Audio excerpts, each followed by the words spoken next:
नमस्कार। मंदार जी हिंदी यह YouTube channel में आप सभी का मैं सहर्ष स्वागत करता हूं। जिन्होंने यह चैनल मेरा सब्सक्राइब किया है उनको मन से धन्यवाद देता हूं और आगे जिनके पास यह वीडियो पहुंच जाएगा उनको यही प्रार्थना रहेगी कि जरूर मेरा यह चैनल सब्सक्राइब करें। यदि वीडियो आपको पसंद आए तो अपने परिवार में शेयर करें और यदि कोई शंका हो तो जरूर कमेंट में बताएं ताकि हमें नया विषय भी उससे मिलता है, किसके ऊपर वीडियो बनाए ये समझ में आता है। तो आए इस दिन हम जो वीडियो देख रहे हैं उसमें हम यही चर्चा करेंगे कि पंच तत्व क्या होते हैं, उसका हमारे शरीर से क्या संबंध है। तो देखो, पंच तत्व जो होते हैं उसका एक उत्सव होता है। पंच तत्वों का उत्सव क्या होता है? जो पंच तत्व जहां से आए हैं, विराट से पंच तत्व हमारे देह में आए हैं। हमारे यहाँ एक हमेशा कहावत रहती है कि पिंडी वही ब्रह्मांड में और पिंडी ते ब्रह्मांडी, ब्रह्मांडी ते पिंडी, यानी जो हमारे शरीर में है वही ब्रह्मांड में है और जो ब्रह्मांड में है वही पिंड में है। यह शरीर एक पिंड कहलाता है और यह शरीर पूरे ब्रह्मांड का एक मॉडल होता है। तो विराट में भी पंच तत्व है तो हमारे शरीर में भी पंच तत्व है। तो यही पंच तत्व मृत्यु के उपरांत, मृत्यु के पश्चात यही पंच तत्व जो होते हैं तो विराट के पंच तत्वों में विलीन हो जाते हैं। इसी को हम मृत्यु कहते हैं। मृत्यु के पश्चात किसी के तस्वीर के नीचे ऐसा लिखा जाता है कि यह व्यक्ति अमुक दिनांक में पंच तत्व में विलीन हो गई, ऐसा लिखा जाता है। यानी पंच तत्व तो हमारे भीतर है, शरीर में है।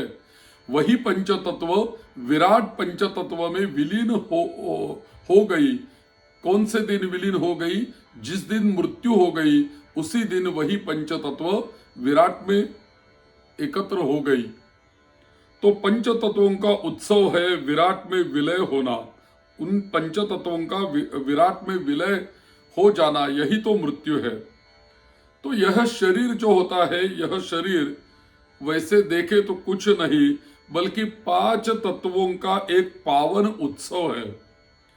पूरे शरीर में यह पांचों तत्व हमेशा कार्य करते रहते हैं। इस हाड़ मांस के शरीर में जो पृथ्वी, जल, अग्नि, वायु और आकाश ये तत्व है, तो केवल एक यही तत्व हमारे शरीर में अंश मात्र स्थित रहते हैं।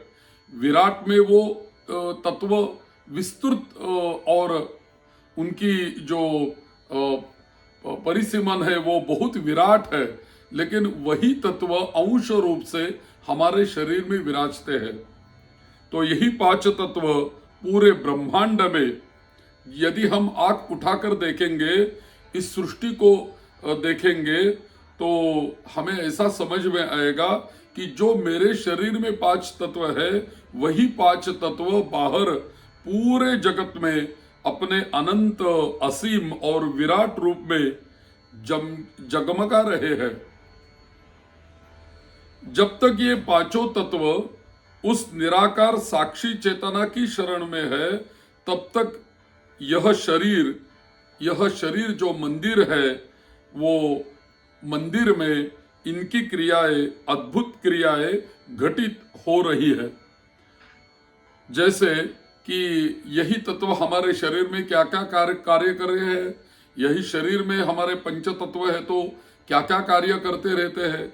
तो जैसे कि अग्नि तत्व हमने देखा, तो अग्नि तत्व हमारे शरीर में क्या करता है? तो हमारे भोजन को पचाता है। अग्नि तत्व भोजन को पचाता है। हमारा खाया हुआ भोजन हजम हो जाता है केवल अग्नि तत्व से। इतना ही नहीं, हमें जो भूख लगती है, हम बोलते हैं ना कि हमारे पेट में अग्नि प्रदीप्त हो गई, यानी हमें भूख लग गई। जब अग्नि तत्व प्रदीप्त हो जाता है तब हमें भूख लगती है, और जब हम खाते हैं तो उस खाए हुए अन्न को पचाने का काम भी हमारे शरीर में जो अग्नि का अंश है वही अग्नि कार्य करता है। यदि अग्नि में कोई यहाँ वहाँ हो गया, अग्नि तत्व कम हो गया या ज्यादा हो गया तो हमें बीमारी आ सकती है। यदि अग्नि तत्व बढ़ गया तो शरीर की गर्मी बढ़ेगी, अग्नि तत्व यदि बढ़ गया तो पित्त बढ़ सकता है। वैद्य लोग तो कहते हैं तो अग्नि और जल से ही पित्त बनता है, ऐसा वैद्य लोग मानते हैं आयुर्वेद में। तो अग्नि तत्व बहुत महत्वपूर्ण होता है। उसके बाद आता है जल तत्व। यह जल तत्व हमारे पूरे शरीर में जितने भी प्राण हैं, कितने प्राण हैं हमारे शरीर में? पंच प्राण तो है ही है, लेकिन पंच उप प्राण भी है। यानी हमारे शरीर में 10 प्राण कार्य कर रहे हैं। जैसे कि प्राण, अपान, व्यान, उदान और समान, यह तो पंच प्राण है। और उनके भी छोटे रूप भी हमारे शरीर में उप प्राण उनको बोलते हैं। वह 5 भी प्राण हमारे शरीर में कार्य करते रहते हैं। तो सभी प्राणों में, प्राण शक्ति में रस बनाकर जो घूमता रहता है पूरे शरीर में, वही तो जल तत्व होता है। तो जल तत्व हमारे प्राणों में रस बनकर बहता रहता है, बह रहा है। और वायु तत्व जो होता है वो हमेशा हमारी सांस जो होती है, वायु तत्व सांसों को चला रही है। यानी हम सांस लेते हैं, छोड़ते हैं, सांस लेते हैं, छोड़ते हैं, तो वायु तत्व का ही कार्य होता है ना। तो वायु तत्व सांसों को चला रही है। और पृथ्वी तत्व जो है, हमारे वेदों में कहा गया है पृथ्वी में शरीरे श्रिता, यानी पूरा शरीर जो है वो पृथ्वी का स्वरूप है, ऐसा वेदों ने कहा है। तो शरीर को आधार देने वाला जो तत्व होता है वही तत्व पृथ्वी तत्व होता है। तो पृथ्वी तत्व हमारे शरीर को आधार दे रहा है। और आकाश तत्व जो होता है, आकाश तत्व इन सब क्रियाओं को घटने की जगह दे रहा है।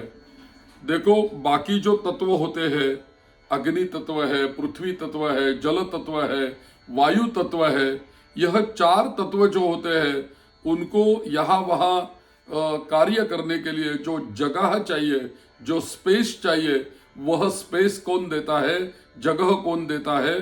तो आकाश तत्व वो सभी तत्वों को स्पेस देता है, यानी जगह देता है।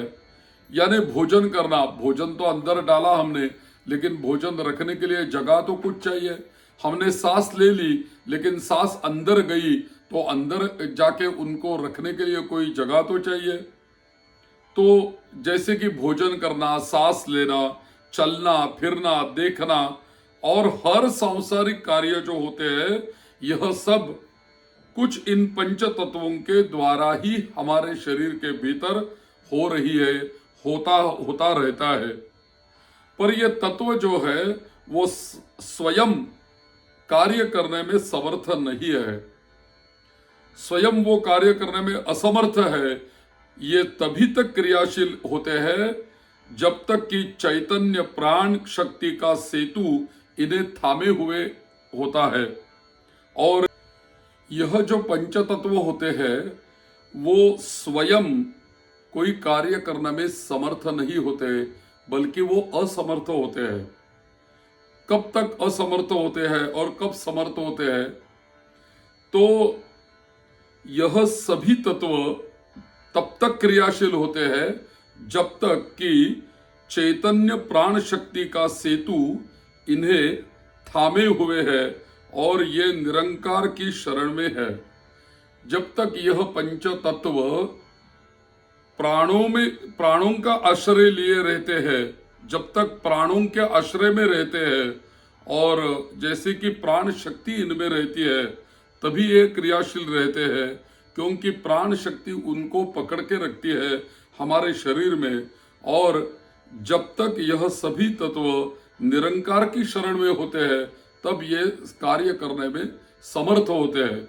लेकिन जैसे ही प्राण शक्ति का सेतु हटता है, प्राण शक्ति इन्हीं तत्वों को छोड़ देती है, वह तादात्म्य मोहात्मक जुड़ाव एक क्षण में बिखर जाता है और फिर वही चमत्कार होता है जिसे हम क्या कहते हैं, जिसे हम मृत्यु कहते हैं।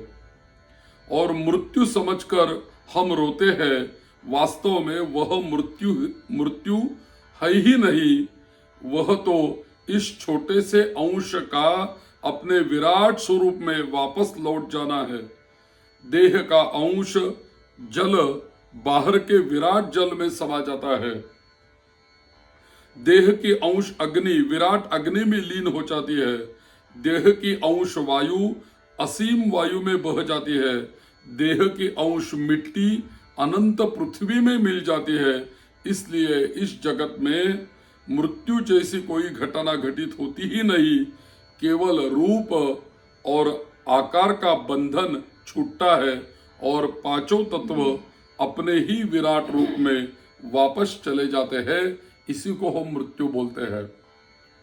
लेकिन जैसे वह पांच तत्व हमारे शरीर में माँ के उदर में जब ये देह का निर्माण हो गया, तब यह सभी तत्व हमारे शरीर में आ गए थे और जब तक हमारा जीवन है, यह शरीर है, तब तक यही तत्व कार्यरत रहते हैं।